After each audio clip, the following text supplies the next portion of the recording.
Frost seeding and access prep. That's what we're gonna be talking about today. We just got out here. We're heading back to start with the access first, and I'm gonna fill you in on what I mean. But if you guys haven't seen season 2, episode 1, that is where I go over the entire plan that Jeff Sturgis from Whitetail Habitat Solutions outlined. Go ahead and check that out. I will link it up at the top here or here, and so you guys know what I talk about when I refer to it. And I'll put a little picture up just for a second as a reminder. But we're walking out, and I actually just ran into some huge tracks with my buddy Stu. He's going to be helping me out today. He's here all the time, and you can see some of the pawing up. But here's a perfect kind of example of the track. And we don't see any human prints, so we don't think it's someone's dog. It's possible, but the tracks are absolutely, I mean, they're huge. They are so big. So I thought that was kind of interesting anyway. But okay, so frost seeding and access prep.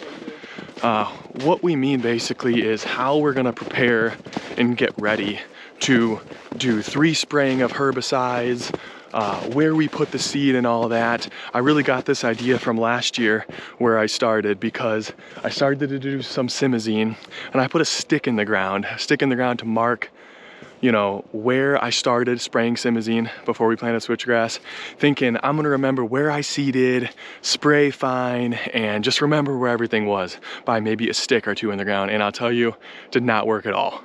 So this year we're gonna do things a little different. I haven't seen a video like this at all, which I'm shocked, because I was stunned on, you know, now a bunch of us either have plans or ideas, or we're taking a class or what have you, and we need to be a little more organized because this stuff is not cheap. Spent a fortune getting grass.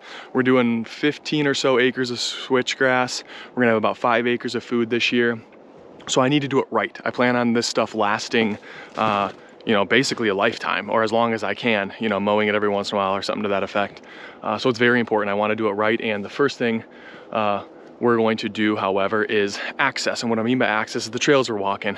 A bunch of us are used to making trails for us to walk, and there's particular things that you know, we want it to be like. We want them straight, and so on. Now, luckily, we actually had this property surveyed right before we bought it the beginning of last year. So we have stakes in the corner. So we're gonna go to those, and I'm gonna give you some tips on how to start the access. This property, we are fortunate enough to where our access is gonna be totally around the perimeter. We're keeping it easy. The KISS method, that's my favorite. Keep it simple, stupid. We're gonna blow our wind all to the outside. We walk only the perimeter. Everything on the inside is for the deer. It's very simple, but hopefully very efficient, and it gives the deer the most possible room in the middle of the property as their sanctuary. So let's go start. Yeah, it's all tricky tracks leading up to it.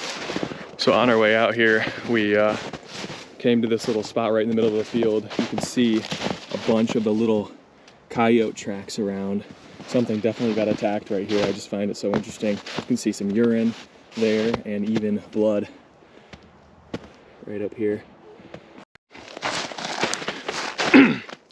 All right, so we just got through a field into where we have part of our original access, and I will show you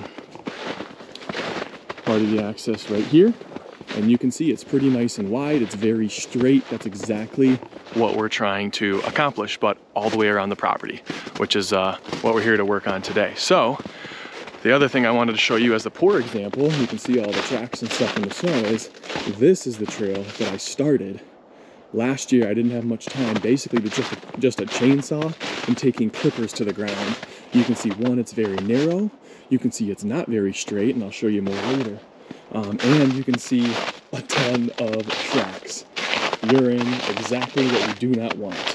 So what we're going to be doing is we're going to be taking ribbon, and we are going to be using the app OnX. And I know many of you have already heard of this, and it's nothing new, but if you guys aren't using an app like OnX or HuntWise or something that can show you property lines, it can show you public and private land. It's very helpful even for things like this. So what we're going to be doing is heading down to one of the stakes from the survey. I'm going to be verifying it with OnX, O-N-X, the app, to show the boundary line. And then I'm going to kind of follow the boundary line, and I'm going to be putting ribbon on trees about every 20 or 30 feet, marking the trail, so that when I or a company or whoever comes and we start taking this trail down, we know exactly where we're going. The nice thing for me is I'm going to be able to verify very well with the stake from the survey and with the ribbon we're using and with using Onyx, to make sure that I stay on my property. I leave a little bit of a buffer, so I'm not worried about that. And we can go in as straight of line as possible. Hopefully, you know, 6, 7, maybe even 8 feet wide, so that we don't run into this. We don't have deer and things. And I might even, the other tip I was gonna give is spraying the access. That way, the deer don't have as much browse on our human access trail, right? We wanna keep them on the travel corridors, which we're gonna go over in another video. So I'm able to easily compare now what this looks like on a trail that I created that's not very good, and when we make this trail wider, and see if we can get some deer to stay off of it and stay out of our way so we don't bust them when we walk in. So we're gonna head back. All right, guys, so you can see the access trail behind me a little bit. That's been pretty small. Whoops, that's my phone. Be right back. Anyway, so you can see the trail, the use it's getting, you know, from the animals, and I'm putting this ribbon here on the tree. Looks like this. I think it was 10 bucks off of Amazon, and maybe you can see down there I'm lining up some of the ribbon in a straight line. You can see one of the posted signs, leaving a decent buffer to blaze a trail straight through. So that's kind of what we're doing. I'm also utilizing the app, like I said, and we're walking directly back. I am having Stu, we wore orange so that we could see each other a little better. Easily, you know, stand somewhere so that I can see him and kind of line up where we're putting the tags, because it can be deceptive and these apps aren't always right. All right, so we're in the back. We're still going through and marking a straight trail. You can see Stu making his way. Talk about the turkey tracks. Lots of turkey. But basically he's going to where I know a logging trail borders the property. So like I said, I had everyone wear orange. I'm gonna send him all the way to, which on the map it shows about like 50 to 100 yards. He's gonna stand in the logging trail. I should see the orange, and then I'm gonna mark all the way straight to him. So I know I'm pretty much gonna be dead straight along the border. All right, so we just finished up access with the ribbon, straight line all the way through. We popped into the field, came out in that corner right there. So now we're looking for a tree that we think will be good right in here so that we can start our food plot trail and kind of maneuver and connect to this island. Now, what I haven't seen yet, which I'm shocked, is literally, Stu, what are you holding? These flags. I bought, I don't know, 10 bucks, Ace Hardware, 15 bucks on Amazon. There's different lengths, different colors.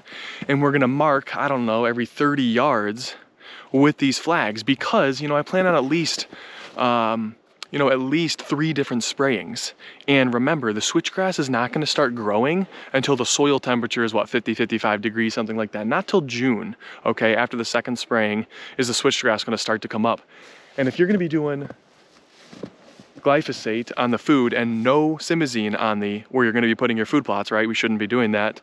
We need to know where we're spraying. And when we're driving around in a four-wheeler, it's gonna be way too difficult, especially when you're doing things at this much, you know, with so much. So we're gonna put these flags in. I'm gonna show you guys what it looks like after we get some in. I'm gonna mark off perfectly how the food plot trail is gonna go through. Then I have some other colors, blue, which I'm gonna use for our pockets, where I might put trees or where I might have a pocket of switchgrass in the early successional growth. So that's what we're gonna be using. Obviously it's gonna be a little bit better when we don't have snow, but regardless, we should be able to see them just fine. And I think that should help you guys a lot with your big changes and your big plans if you have any coming up. All right, so you can see little flags in the ground. I have Stu across from me. I'm using my rangefinder, and I've picked about 17 yards. That's 51 feet, I think. You know, and I kind of wanted the 45, 60 feet as far as in between for the food plot width, the trail. So we're gonna keep this width. I'm gonna keep ranging Stu, and we're gonna keep walking down, setting flags again every 30, 40 yards. We should have plenty, and I'll know exactly where this plot's going. All right, so we are finishing up some pockets with these blue flags. We're basically making big kind of circles and squares. And I'm gonna show you here in a sec. You can kind of see flag, flag, flag over there and back there. And we won't make a perfect square. You know, we don't want to make anything too artificial. So I'll kind of do a circle around it with with the herbicide. And then you can see there's another pocket, possibly it's kind of far, but back there we have them all over in the other field, and we'll have them all over by the food plot.